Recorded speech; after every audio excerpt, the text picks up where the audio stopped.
You're writing a scene from your character's point of view, and suddenly, somehow, they know what someone else across the room is thinking. That's a POV slip, and that's one of the sneakiest mistakes writers make.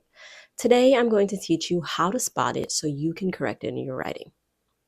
Hey writer, welcome back to the channel. I'm romance author GS Carr, and I created this channel to help you become the hero of your writing journey. And every hero needs someone in their corner.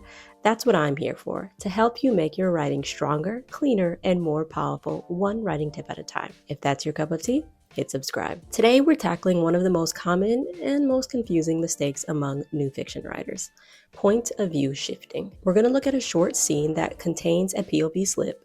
Feel free to pause the video and see if you can find where the shift happens. Then we'll break it down together. First, I want to define this problem.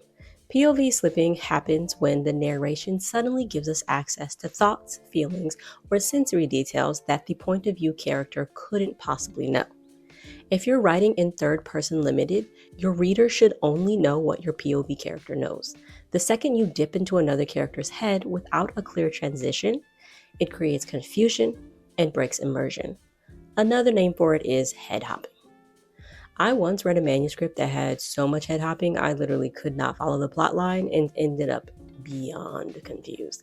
I couldn't finish it and honestly felt at a loss for how to help the author fix it other than telling them to just start over.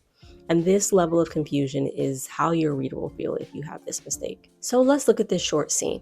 If you choose to pause the video after I read it, ask yourself, whose head are we in and where does the perspective start to shift? Ella tightened her grip on the coffee cup, watching Liam pace across the room.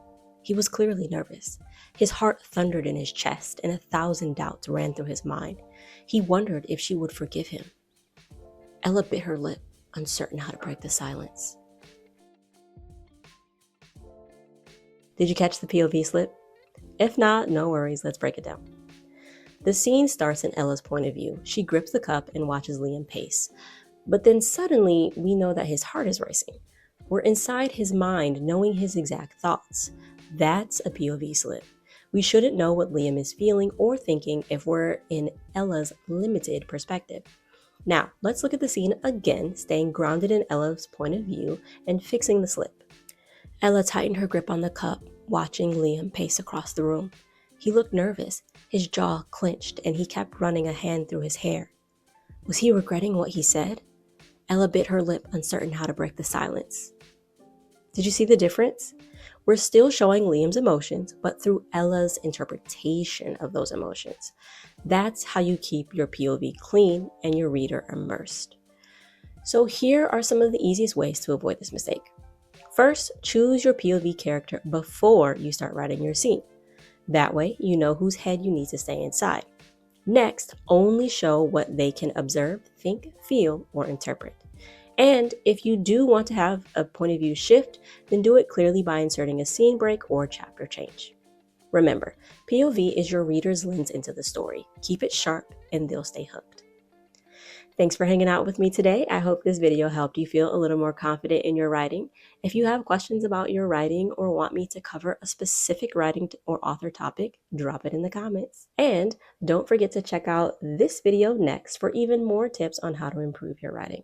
If you're ready to chase your writing dreams, then subscribe and I'll do everything I can to make this a space where writers feel seen, supported, inspired, and maybe just a little less alone. Until next time, happy writing.